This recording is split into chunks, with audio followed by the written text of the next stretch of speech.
I'm finding that it actually was something interesting. The last couple of assignments, the engagements that I've gotten, they're looking to also sell real estate. So, I've been doing this since 2006, probably, what is that, 18 years?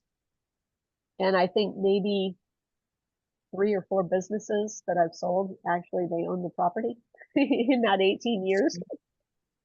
And now all of a sudden I've got 3 or 4 all at one time that have that own the property and want to sell that as well.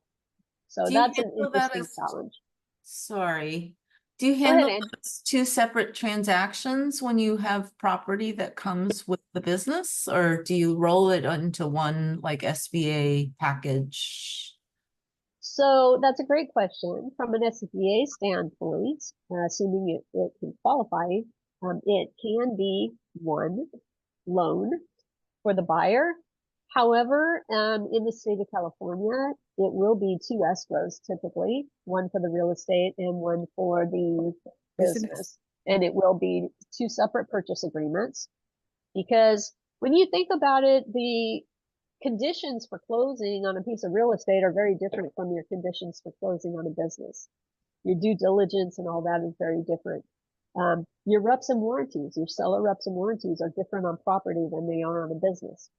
So you really need to have 2 separate purchase agreements, or you're going to be missing a lot. And ultimately, we want to make sure that that our sellers are protected, because again, it's oftentimes their life's work. That's true. And the SBA require 2 appraisal as well, one for the business and one for the real estate. Yeah. Is there any risk in having 2 transactions, that one transaction could close and the other would fall through? No, they're contingent on each other. Okay. So, both of those purchase agreements are contingent on a concurrent close of the other. Okay.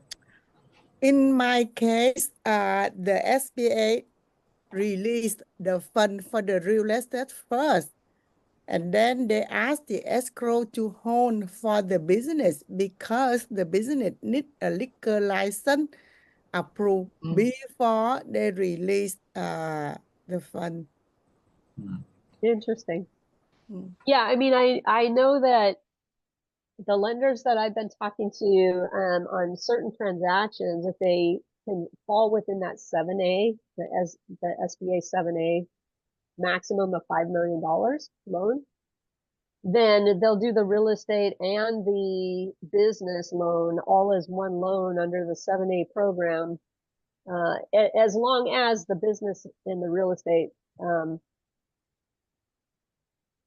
as long as the real estate has as much value as the business. So if you have a business that's worth $3 million and the real estate's worth $500,000, they're not going to bundle that together and give you amortization over 25 years, because the business value is so much higher than the real estate. But if it's the opposite, where the real estate is worth $3 million and the business is worth $500,000, then they will go ahead and roll that all into a 7A loan and amortize it over 25 years.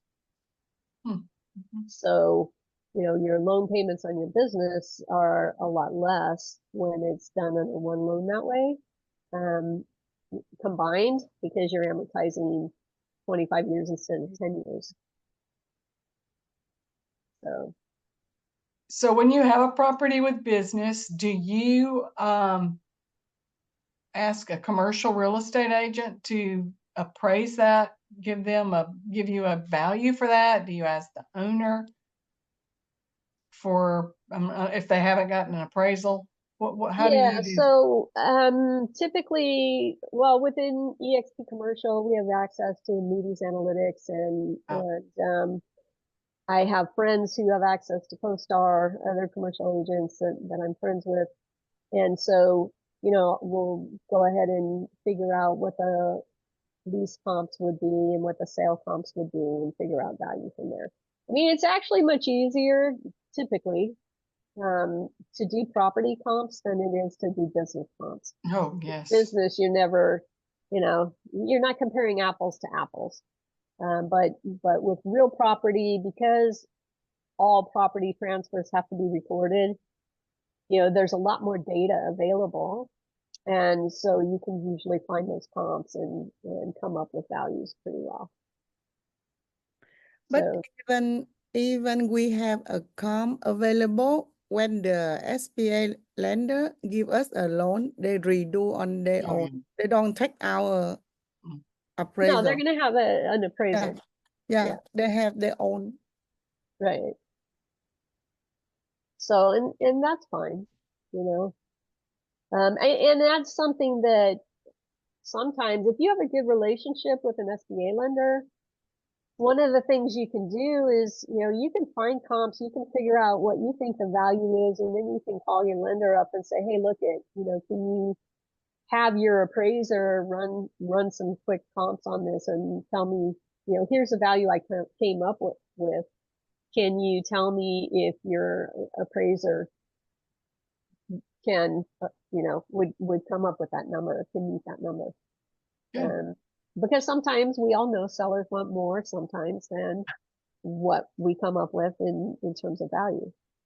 Yeah. And so sometimes the, you know, the seller's number, if it's higher than our number and we don't think we can meet it, you know, rather than just saying, hey, I'm not sure that's going to appraise, I'd rather actually reach out to a lender that I know and say, hey, can you have your appraiser do a back of the napkin on this and see if we're anywhere in the ballpark, or see how far away, you know, how close can we get to the seller's number realistically?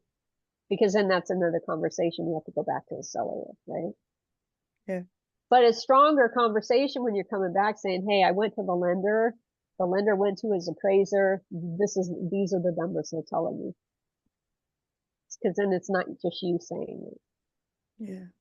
right? Yes. Good. So yeah, but it is interesting doing the business. The other thing that comes into play there is, you know, there's certain buyers that want to buy the business and maybe they don't want the real estate. They don't want to buy it. They want a long-term lease. Seller still wants to sell it. And so there are people out there that will do sale leasebacks where they will, you know, they'll buy the building or whatever and lease it back to the person who bought the business. And so you can still get, you know, even if the seller wants to sell both the business and the building simultaneously, you know, to the same buyer, you might be able to achieve that. But if not, you might be able to achieve simultaneous sale to two different buyers. One being buyer of the business, the other being investor buying the building that is happy with a long-term lease. But Tanya, in the case sale lease back 10 years from today, the price, is it the price? How do they determine the price when they buy back, you know, sale lease back? The No, price, sale leaseback means there's an investor so the seller is selling it to an investor group who's leasing it back to the buyer of the business. but later if the buyer decide to The buy buyer it, doesn't have that option at that oh, point. doesn't have that option? Oh, No, not necessarily. I mean, now that's another structure that you could do where if the seller wants to sell the business to the buyer and the seller is willing to keep the building and give the buyer a long-term lease with, or even a short-term lease with an option to to buy. buy the building, then you know, you can structure it that way too. So it just depends on the seller. But if the seller is really stuck on selling both simultaneously, having a simultaneous close, then the building, sometimes you're going to need to go to one of these guys that does sale leasebacks, because they have investors that are looking to buy buildings. So for the specific purpose of just passive investments, they're going to do a triple net lease. So You know, they have basically all costs of ownership is being passed to the tenant, but it might be a way of doing it. But the price, the asking price will determine, I mean, today, or the price will be in the future. Let's say today, the seller want 5 million. So 10 years from today, is it still 5 million or? Well, the sale would take place immediately, so it's, I think you're maybe confusing or confused by the terminology. If the seller is selling the building today for 5 million, he's selling it to an investor group who's buying it for the 5 million and doing a long-term lease with the buyer. Oh. So now whether the investor group will pay 5 million for it is another question, because they may be looking at investor groups typically, as we know, are looking for better deals. Yeah. So, you know, they might be offering 4 million instead of 5 or whatever. But just another way of achieving a seller's objectives. Yes. Thank Fine. you.